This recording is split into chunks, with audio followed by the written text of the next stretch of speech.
Diego, gracias por este ratito. Un placer siempre venir a tu programa. Un poquito resfriado, está haciendo mella el frío. Sí. ¿Viste? Frío, calor, frío. Aparte calor. vine recién de Mendoza, que ayer fui a la Universidad de Aconcagua a hacer una conferencia, y entre el vuelo, el viaje, el cambio de clima, complica un poco. Bueno, ¿qué presión tenés, Diego? Primero, hoy Redrado lanzó una frase que generó mucho enojo incluso en el gobierno.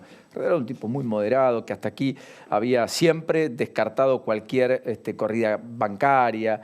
Cada vez que se habló y se hizo punta en eso hace, qué sé yo, desde hace 6 meses o un año en la Argentina. Pero Redrado dijo, bien, el presidente dejó liberado el dólar el lunes, casi como mensaje para leccionar a los votantes por el voto que habían producido el día domingo. Que es un poco lo que en el inconsciente dejó trascender Alberto Fernández cuando habló el lunes por la noche y algunos otros sectores. ¿Hay algo de eso? ¿Crees o no? Con respecto a lo de Redrado, creo que es una chicana de un economista que acaba de acordar cerrar algo con un político que está en la vereda opuesta al gobierno, porque si vos Pero pensás... él lo desmintió, él dijo que no están los equipos de Alberto Fernández y que en principio no va a ocupar ningún lugar. Pero esa frase para mí no tiene asidero, porque ¿a quién perjudica un dólar a 60? Al gobierno. Es más, cuanto más suba el dólar, más va a subir la tasa de interés, más va a subir la inflación atrás. ¿Y sabes qué? Eso junta votos para Alberto Fernández y aleja votos para Mauricio Macri. Entonces realmente lo creo muy poco probable. O sea, el gobierno no es que dejó subir el dólar, no pudo contenerlo y a las pruebas hay que remitirse. Tras la primera semana post-paso, la devaluación es del 25% casi. Bueno, eso es así como vos decís. Argentina tiene dos problemas. Dos problemas que están relacionados entre ellos, que se retroalimentan negativamente. El primer problema es monetario, el segundo problema es fiscal. El monetario es el que genera la suba del dólar, la suba de la tasa de interés y el desplome del peso. ¿Cuál es el monetario? Que tenés un banco central quebrado, que esta política monetaria lo quiebra cada vez más y eso se traduce en el riesgo que haya un peso sin piso, y un peso sin piso es un riesgo de un dólar sin techo. ¿Ok? Y a ver, como vos me preguntás y me comentás, ¿qué pasó esta semana? No hay, como dice Mariano Fernández, no hay que equivocar detonantes con causantes. A ver, el resultado electoral detonó esto, pero el causante es el mal programa monetario, la falta de reputación, la ausencia de credibilidad. Concretamente, es un contrafáctico que uno no lo puede saber, pero desde mi punto de vista, yo lo venía adelantando que iba a pasar. Esto simplemente, esto iba a pasar aún con otro resultado, simplemente algunas semanas más tarde. Tenemos el problema monetario. Después está el problema fiscal. ¿El problema fiscal cuál es? El problema monetario es riesgo de hiperinflación. El problema fiscal es riesgo de default.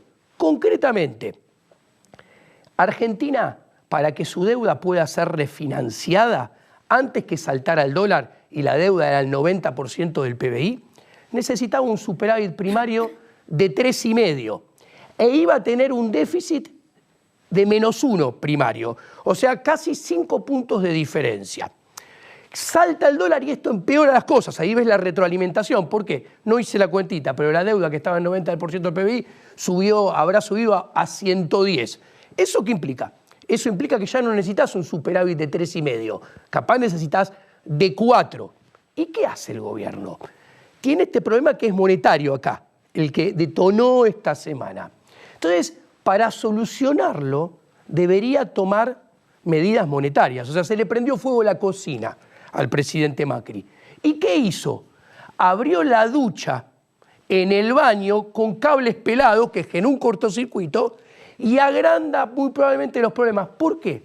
Porque toma medidas de índole fiscal. ¿Y qué quiero decir? Y agrandando el déficit primario. O sea, tenés un problema porque te saltó el tipo de cambio, ya necesitas un superávit primario más grande para no caer en default y toma medidas fiscales que agrandan el déficit primario. Entonces, se agranda el problema todavía más. Entonces, acá, esto es una manta cortísima. Sí, pero ahí déjame decirte, ¿no compensan las exportaciones y los derechos de exportación, 25% más caro el dólar. En pesos, lo que le va a implicar el gasto de todas las medidas que ha establecido, poco más de 60.000 millones de pesos. Mira, la balanza comercial ha mejorado a fuerza de recesión e importar menos. De hecho, si vos mirás, el dólar nominal había aumentado de 17 a 45, redondeando. El tipo de cambio real había aumentado de 1,30 a 1,70 y ahora había bajado a 1,50. Ahora está en 1,90 y no hubo un boom de exportaciones.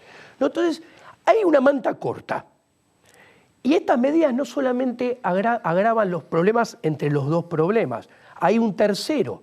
Con estas medidas, en teoría, el acuerdo con el FMI, uso el potencial, se debería caer, porque no se cumplen las metas fiscales, porque se toman medidas que van contra la filosofía del fondo, como vos bien mencionaste antes, que es ponerle un techo y congelar los precios energéticos, por ejemplo. Entonces, acá vuelve a haber una puja. ¿Ganará Trump con su voto contra los países de Europa, Francia, Bélgica, Inglaterra, que no están muy contentos con la performance argentina? Bueno, imaginémonos, como vos comentaste, que gana Trump. Vienen los 5.400 millones de dólares del fondo en septiembre. Esos 5.400 entran por una ventana y salen por la otra. Porque de acá a final de año vencen letes redondeando por 10.000 millones de dólares. Letes son letras del Tesoro en dólares que muchos ahorristas compraron a cambio de una tasa de interés que está entre el 4 y el 7%, depende de la colocación y el plazo de esa colocación. Si le hicieron a 90 días o a 180 o a 200. Exactamente. Entonces, ¿qué pasó? Si vos te fijás, hoy vencían 900 millones y se renovaron números redondos, 400 millones. Menos de la mitad. Sí. Entonces, asumamos un escenario no catastrófico que sigue como el actual. Yo creo que las cosas están recién empezando. O sea, se van a poner más difíciles. ¿Por qué se van a poner más difíciles? Muy sencillo. Si el plan Sandleris 1, como Javier Milei y yo, y Mariano Fernández, explicábamos con la teoría económica debajo del brazo, era un plan de estabilización transitoria y duró 6 meses, el parche, el Sandleris 2, duró 4 meses y medio, siguiendo la teoría económica, que los parches cada vez duran menos que el original. Ahora directamente no hay nada. Entonces, siempre con el afán constructivo, con Javier Milei, nosotros a este gobierno le hemos llegado 4 propuestas a lo largo de estos 3 años y medio. Al final del 2015, en la presidencia del Banco Central, le explicábamos a Sturzenegger que no había que ir por metas de inflación, que había que ir por metas de M1. Después, a final de 2016, él fue el primer plan para limpiar las LEVAC. Después, en 2017, le presentamos el segundo plan ya a Macri mismo en su escritorio para limpiar las LEVAC con otro cambio de política monetaria. No fuimos escuchados. Y en abril de este año, un plan para limpiar las LELIC. Que hoy son más de 1,3 billones de pesos. Te cuento, las LELIC son lo que acabas de decir.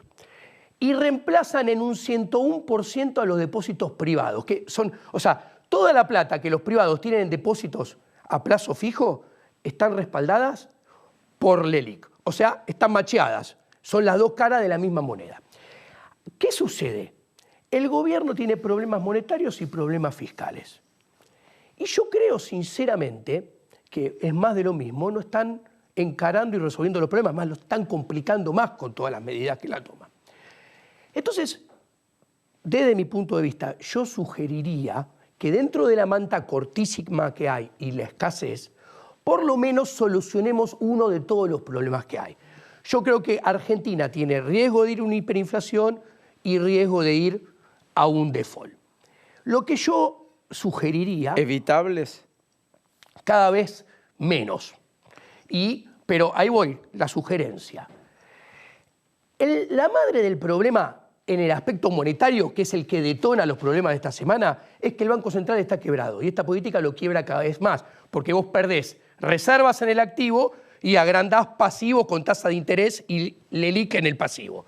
Entonces, ¿qué sucede? Un Banco Central... Perdóname, sería que una familia empieza a perder lo que acumuló, porque empieza a pagar deudas, etcétera, pero además esas deudas son cada vez mayores, los ingresos corren por detrás de los gastos, esos ingresos son menos en términos relativos que los gastos que tiene, Sí.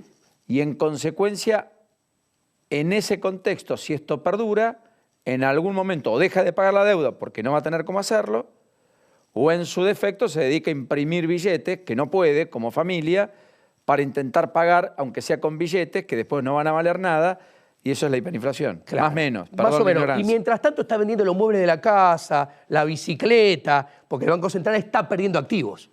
Entonces, está perdiendo reservas, como vos bien marcaste. Entonces, en esta manta corta, el gobierno a alguno de estos dos grandes problemas le tiene que dar solución.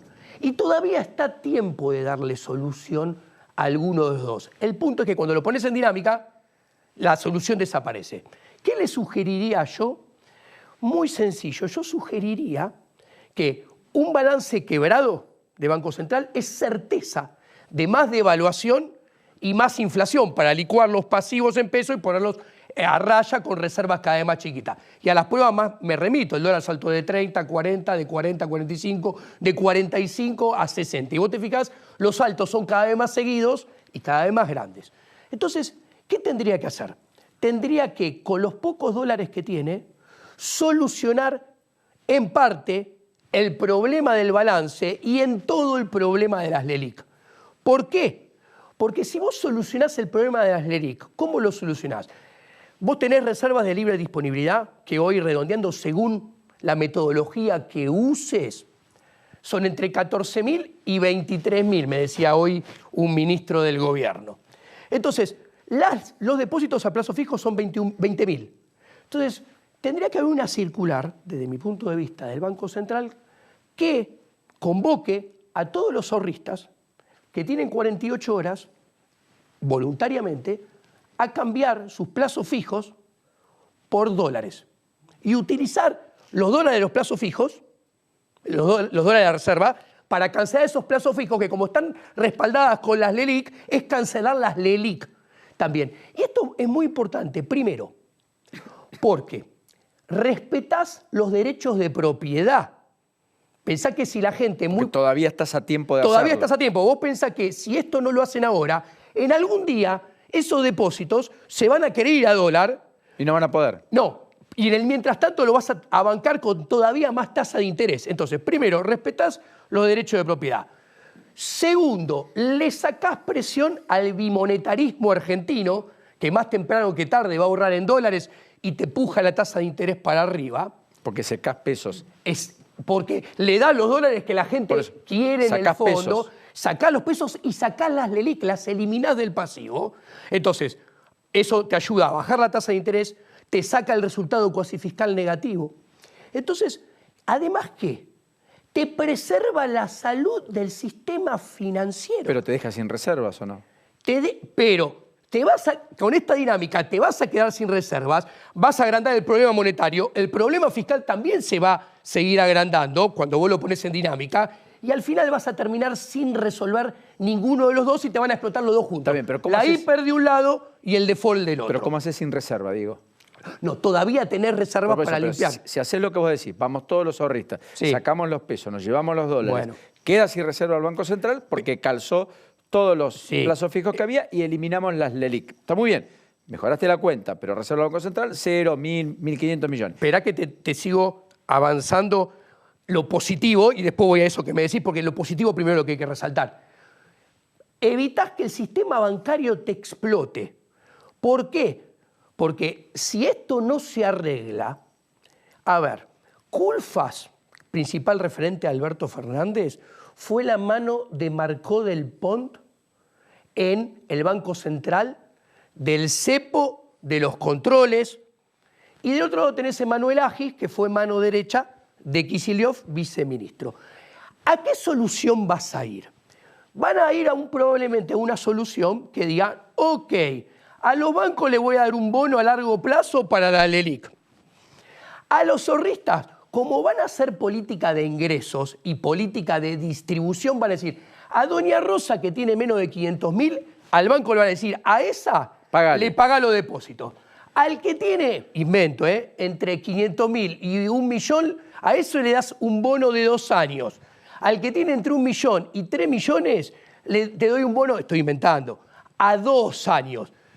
Y a los bancos le van a decir, como a los bancos le dan un bono entero, decir, ok, si vos no tenés problema, perdón, si vos tenés problemas para pagar, yo desde el Banco Central te voy a dar redescuento y te voy a asistir financieramente. Y eso es maquinita. Entonces, si no se arregla este problema, uno, va a quebrar el sistema bancario. Si quiebra el sistema bancario, después se va a lesionar los derechos de propiedad. Eso va a pulverizar el ahorro. Y si se pulveriza el ahorro, muy probablemente esa pulverización del ahorro, ¿qué es en realidad? Menos financiamiento para poder invertir.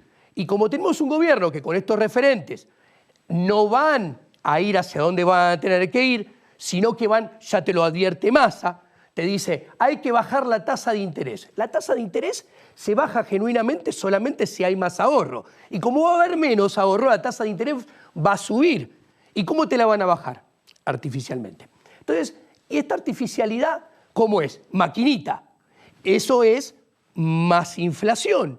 Entonces, lo que yo estoy diciendo es, bueno, tenemos dos grandes problemas monetarios y fiscales. Uno te alimenta el riesgo de hiperinflación y el otro te alimenta el riesgo de default.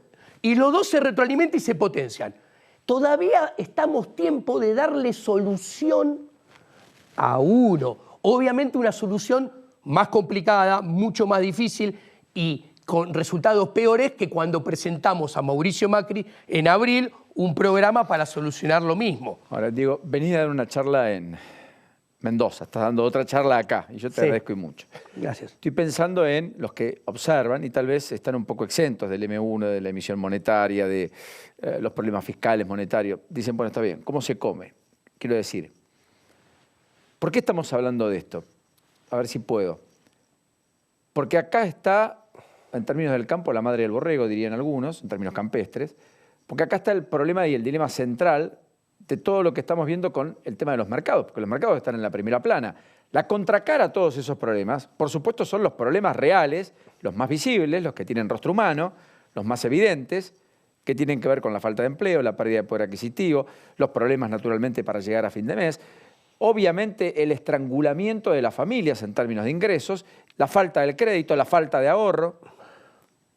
Ahora, si no abordamos esto que está hablando Diego, del modo que él dice, de otro modo, pero si no le encontramos una respuesta y una solución, todos estos otros problemas de los cuales parecería que no hablamos, pero los hablamos desde este lugar, no van a encontrar solución. ¿Está bien plantearlo así o estoy Exactamente. errando? Si no se abordan los problemas se agrandan, porque los problemas se van acumulando en el paso del tiempo. Hacer las cosas mal 8 años tiene más costos que hacerlas mal 6. Hacerlos 10 tiene mayores costos, 12 mayores costos, 14 mayores costos. Y esto es lo que le está pasando a Argentina hace 12 años. ¿Yo qué veo? A ver, y esto le hablo a la gente común. El que piensa que el dólar saltó a 60 para quedarse en 60, si no se arreglan los problemas, el dólar va a tener tendencia creciente y cada vez más creciente. La inflación se va a acelerar cada vez más y eso es menos actividad, menos empleo, más bajo poder adquisitivo del salario y este parche que en realidad agranda los problemas al bolsillo de la gente se lo licúa en 2 meses. El parche que acaba de poner Mauricio Macri. O sea, los anuncios de esta semana, miércoles y jueves, tratando de dar medidas de contención a propios y extraños. Esto es clase media y sectores más vulnerables.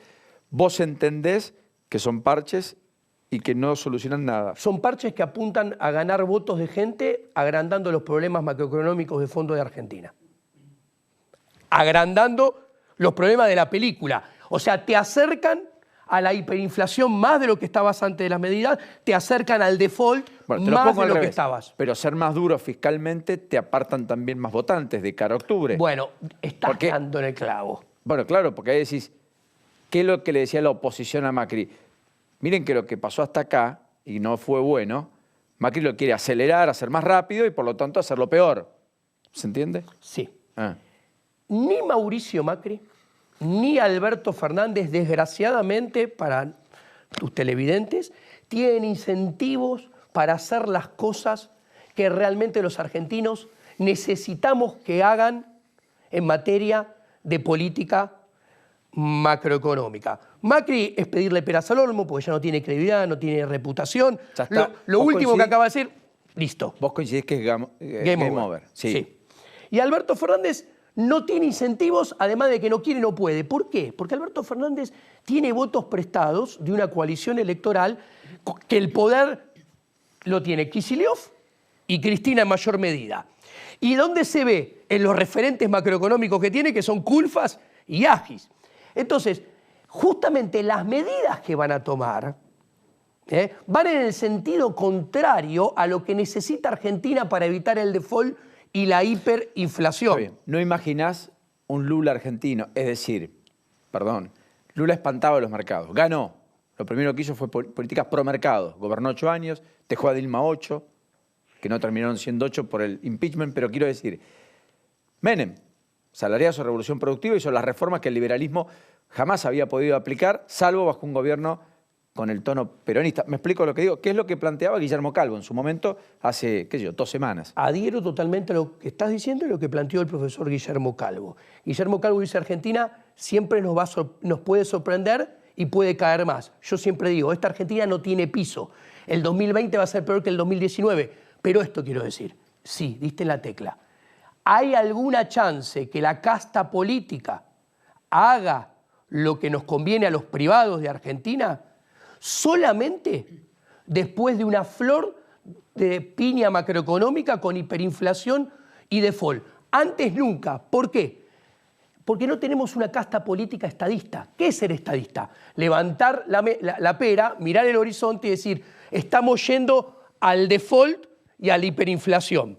Y tomo las medidas, por lo más difíciles que sean, que hay que tomar para evitarlas. Y ese no es Macri. Nunca pasó eso en la historia. Y ese no es Macri diciendo, estamos a mitad de río, tenemos que cruzarlo. No. Macri, todas las medidas que tomó esta semana te alimentan más el riesgo de hiperinflación y te alimentan más el riesgo de default. Pero tampoco eran buenas las previas, porque como bien dijiste vos, pudo haber detonantes, pero no causantes. Ya las causas estaban, el detonante fue el resultado electoral. Y si las causas estaban, quiere decir que no había un programa integral. Exactamente, yo te lo resumo así. Los argentinos tenemos que esperar que las tendencias macroeconómicas de las principales variables, inflación, nivel de actividad, poder adquisitivo del salario, sigan con la tendencia de los últimos años. ¿Por qué? Einstein decía, si querés diferentes resultados, prueba haciendo diferentes cosas. Yo le recuerdo a tus televidentes, a Mauricio Macri nos trajeron Cristina Fernández de Kirchner, Kicillof, Massa, Agis y Culfas. En diciembre del 2015 la sociedad castigó a todos ellos porque fueron un desastre y votaron a Macri. Hoy Macri es un desastre porque hizo todo mal a lo largo de los últimos 3 años y medio y ahora no es que esta casta política del peronismo no se crea que la población tiene un ápice de esperanza en ellos. No, estamos encerrados en la verdadera grieta de políticos contra privados, estamos atrapados, no podemos hacer negocio, no podemos ganar dinero, no podemos producir, no podemos generar empleo, estamos atrapados y ¿sabes qué hacemos? Lo castigamos a Macri y no tenemos sobre quién poner nuestras esperanzas. Y le dan el voto de vuelta al que nos trajo hasta este gobierno. Ahora, o sea, es más de lo mismo, Diego, vamos a seguir peor.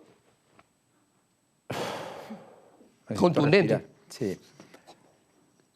Porque la esperanza es lo último que se pierde y porque además generacionalmente tengo la necesidad de pensar que las cosas pueden ser diferentes y uno trata de hacer desde este lugar y aportar su granito de arena para ello. No sos demasiado duro con decir lo que vuelve es inexorablemente aquello y al mismo tiempo lo de Macri fueron 3 años y medio en donde hizo todo, absolutamente todo mal.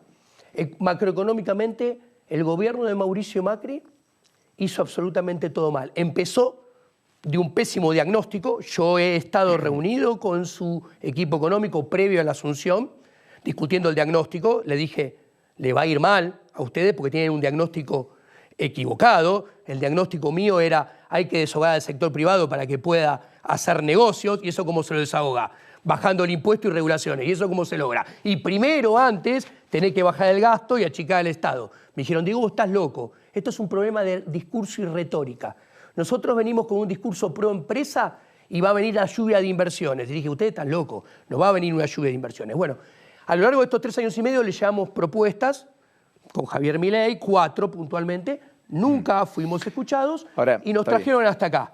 Está bien, Diego. El próximo gobierno, vos me preguntás qué creo que va a hacer, y el próximo gobierno va a subirle retenciones al campo, el próximo gobierno le va a adelantar la liquidación de exportaciones, que, exagerando para que se entienda, que liquida las exportaciones en un mes a más tardar, el próximo va a poner probablemente controles cambiarios con tipo de cambios diferenciales. Lo que dijo Felipe Solá esta semana, digamos. Sin Sí, va a meter un bono para las LELIC y eso es lesionar la propiedad privada, lesionar el ahorro, y como va a ser segmentado, no va a ser igual para todo el mundo, los bancos que van a tener el bono completo, full, probablemente le dé descuento, que es inflación, va a hacer política de ingresos, va a tratar de hacer política de distribución, y Argentina necesita crecer. Y el crecimiento viene desde el sector privado, un sector privado que pueda hacer negocios, que pueda ganar plata, porque si puede hacer negocios y puede ganar plata, va a invertir, va a acumular capital, va a agrandar su frontera de posibilidades de producción, y al producir más va a contratar más gente, va a aumentar la demanda de trabajo y va a subir el salario. Todo esto no está en la agenda del diagnóstico de ningún político de la oferta electoral de la Argentina de hoy en día. Entonces, hay que esperar a ver si después de la trompada macroeconómica, piña con default e hiperinflación, a la fuerza aprenden alguna lección y hacen al menos un poco de lo que hay que hacer. Dudo que lo hagan antes. Wow. Lourdes. No, la verdad que me deja bastante asombrada y asustada, ¿no? del futuro que se nos viene. Mi pregunta es cómo se puede realmente salir de este pozo o de esta gran crisis en la que estamos metidos, porque unos dan unas propuestas, otros dan otras propuestas. Usted habla de esta famosa grieta, pero la verdad que los argentinos necesitamos tener una respuesta, ¿no? De corto plazo, planteé una sugerencia de política monetaria para darle una solución total a la LELIC y parcial al balance del Banco Central, que ayuda a mejorar lo monetario, sí. Y eso le pone un piso más elevado al peso, le baja el techo al dólar, le baja la tasa de interés. Eso ya no es poco en la Argentina de hoy. Después, mirando para adelante, la gente es parte del problema, porque la gente demanda populismo. Los políticos argentinos no caen de un plato volador, son parte de nuestra población, son el reflejo de nuestra población. Entonces, por esto es tan importante la batalla cultural que hacemos con Javier Milei. Primero, tiene que cambiar la gente y darse cuenta que se necesita menos Estado, Estado más chico, menos regulaciones, menos paternalismo estatal. ¿Cree que la gente se acostumbró al estado de bienestar? Vos fijate, me hablaban de un estudio, claro, que los millennials, la gente de entre 25 y 35 años, había una correlación, me lo comentaban ayer en la Universidad de la Aconcagua, en un 95% es colectivista. O sea, que piensa que el Estado tiene que intervenir en todo marco de la actividad privada, distribuyendo, eligiendo ganadores, perdedores. Y la verdad es que eso lo único que hace es generar cada vez más pobreza. Y al mismo tiempo me contaban que los centennials, que son los más jovencitos, los de 15 y 25, mirá qué interesante, la correlación da que quieren el capitalismo, quieren el liberalismo. ¿Por qué? Porque un chico entre 15 y 25 años suele ser rebelde.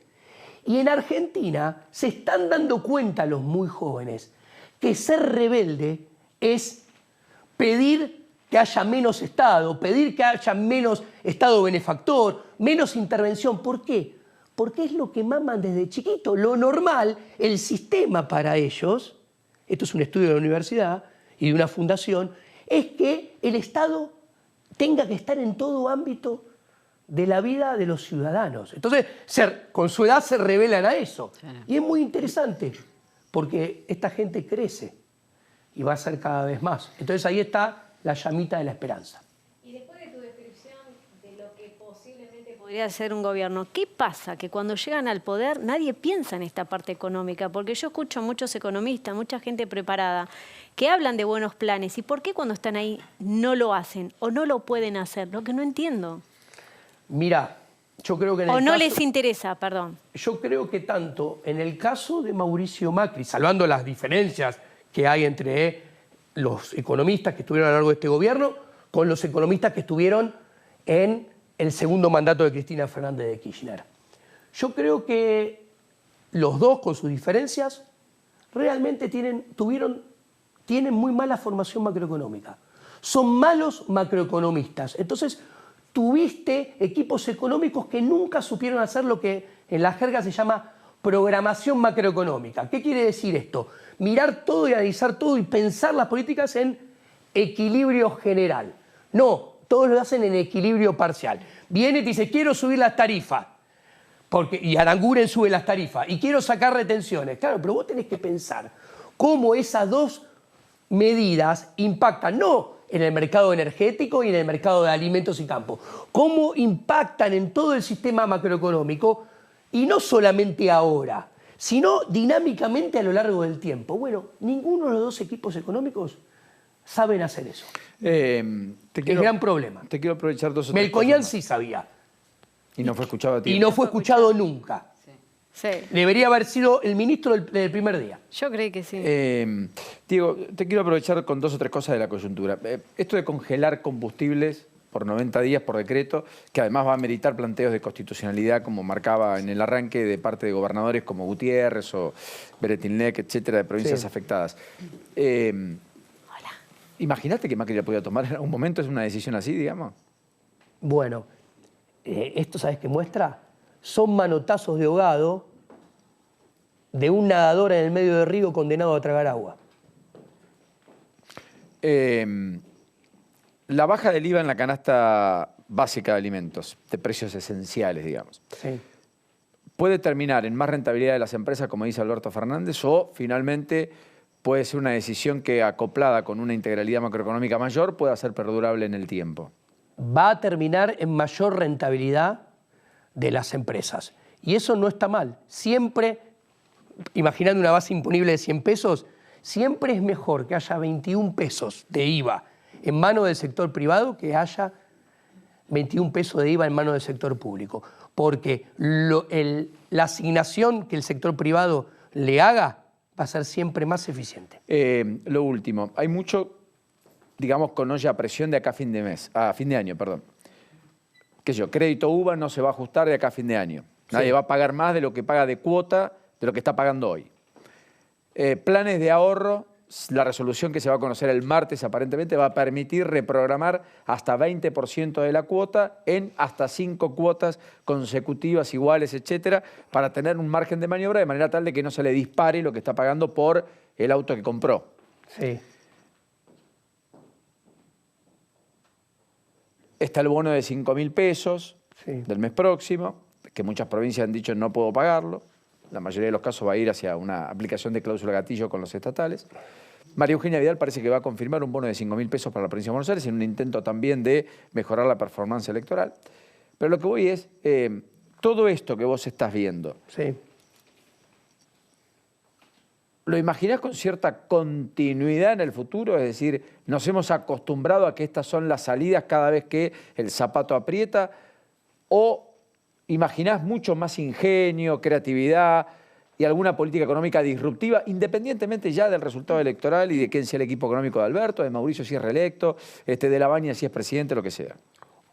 Uno, son medidas para tratar de evitar tratan de evitar que se le vayan votantes y tratan de lograr que se acerquen nuevos votantes. Uno. Dos, desde el punto de vista económico agranda los problemas de riesgo de default, de sustentabilidad de la deuda. Tres, y te contesto muy claramente. Milton Friedman, y yo no soy monetarista, yo soy austríaco, pero Milton Friedman decía, no existe una baja de impuestos perdurable y creíble que exista si antes no hay una baja de gasto. ¿Por qué? Porque te van a cobrar el impuesto de otra manera. ¿Cuál? Impuesto inflacionario. Te bajan el IVA, pero va a subir la inflación. ¿Ok? Te bajan ganancias, pero se va a acelerar la inflación. O sea, te están cambiando. Es otra atorrantada de la casta política. ¿Por qué? Porque te bajan el impuesto que vos lo ves claramente, que, uy, qué bueno, me devolvieron 2.000 pesos de ganancia, pero después te suben y te suben más, te terminan subiendo más el impuesto que es más difícil de percibir, porque no viene en ninguna boleta ni no lo paga, y lo pagás en un vencimiento diario. No, ¿y sabés qué lo grave? Les conviene a la casta política, porque ganancia capaz la evadís, pero el impuesto inflacionario no lo puedes evadir nunca. Ahora, yo siguiendo ese razonamiento, digo, y te voy a retener un poquito más. Sí, ¿Dos o tres minutos más? Sí, un placer.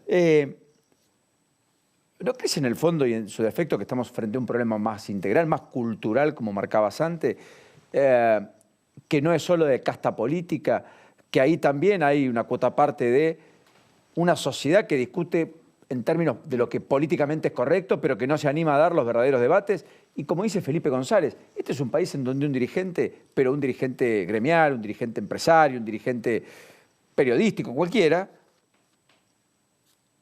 en privado te dice A y en público te dice B.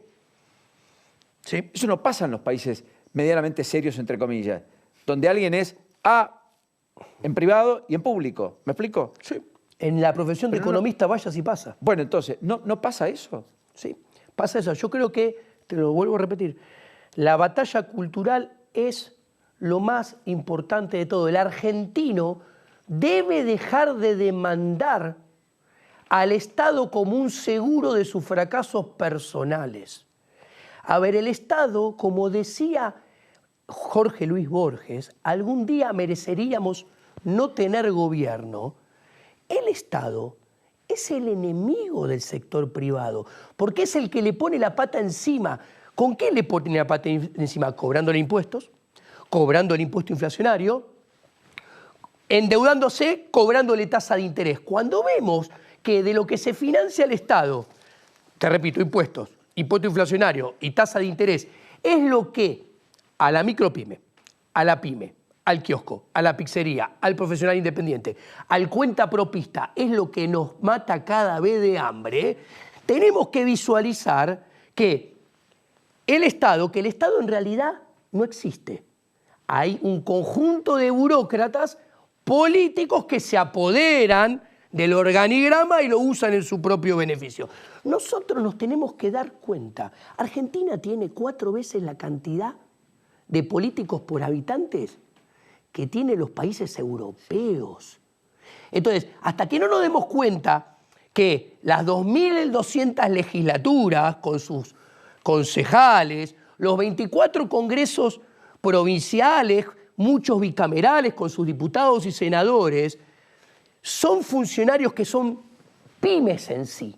Un senador es una pyme, que para sus ingresos lo tiene que financiar tomando el salario promedio de los habitantes por cada legislador, invento, cuenta redonda, entre 5 y 10 personas de salario promedio.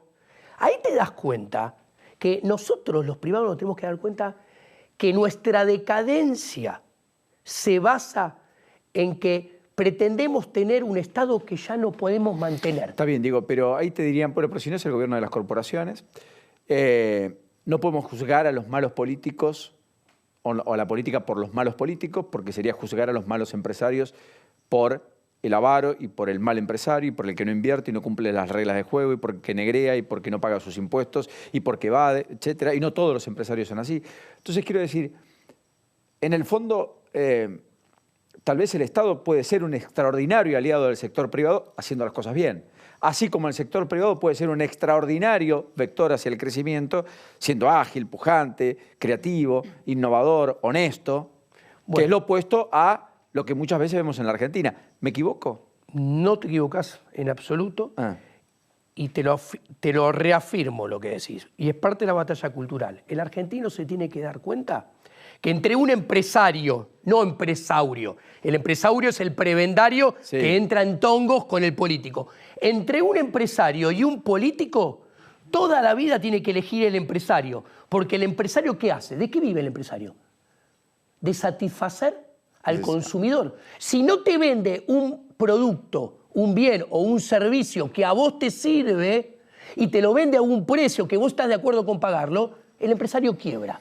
En cambio, ¿qué te da el político? ¿Vos acaso le pagás voluntariamente al político sus ingresos, su salario?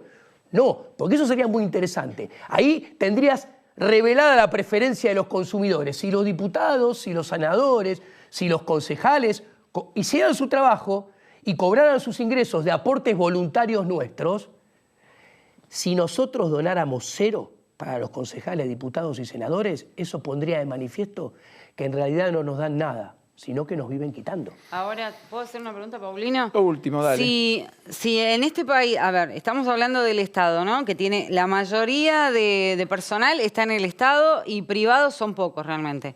Pero si no se pueden crear, si no se crean empresas, si no se crean industrias en la Argentina, ¿cómo podemos hacer para bajar ese número de empleo público también? Porque es muy difícil crear empresas acá en Argentina, por lo que vos decías, impuestos, por todo lo que le implica a un empresario, ¿no? Exactamente. Vos imaginate que en los rankings de libertad económica Argentina está 144 cuando se miden 160 países.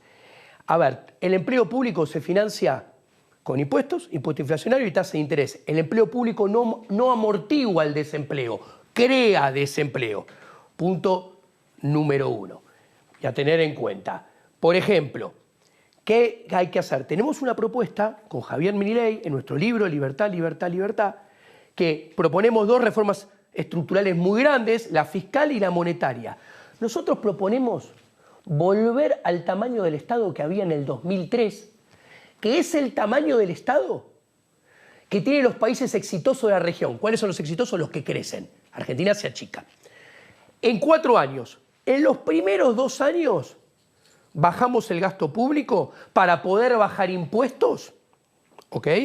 6 puntos del PBI, sin tocar cuentas de servicios sociales, cuentas de empleo público. Recién cuando después de bajar impuestos, achicar regulaciones, la economía empieza a crecer, en el 3er y el 4.º año empezamos a trabajar en programas de retiro voluntario del empleo público. La gente lo sabe. El empleo público del 2003 para acá aumentó 3.4% del PBI cuando sumás nación y provincia. ¿Sabes cuánto aumentaron los intereses de deuda? Hoy, comparado contra el 2003, que estábamos en default, 2.2% del PBI. Entonces, cuando vos te das cuenta que el empleo público aumentó un 56% más que los intereses de deuda, ahí ves un gran termómetro de cómo el Estado ahoga al sector privado. Entre el 2005 y el 2018, Argentina tuvo 1.983% de inflación, 2.100% de emisión monetaria. Todo eso lo pagamos nosotros y para bancar un Estado imposible de financiar a nuestra espalda. Diego, gracias por este rato. Un placer enorme por dejarme explayar, lo agradezco enormemente. Casi una charla magistral. Sí. Un muy lindo reportaje. Con detractores, con fervorosos adherentes, pero así es la opinión y así es el debate. Sí, y si podemos contribuir. Y nosotros queremos construir siempre a lo largo de estos 3 años y medio con Javier y a ver, llegamos a poner nuestros proyectos y nuestros programas en el email, en el escritorio de el presidente de la Nación. Despertar el debate, Diego, despertar el debate. Exactamente. Gracias. Un placer.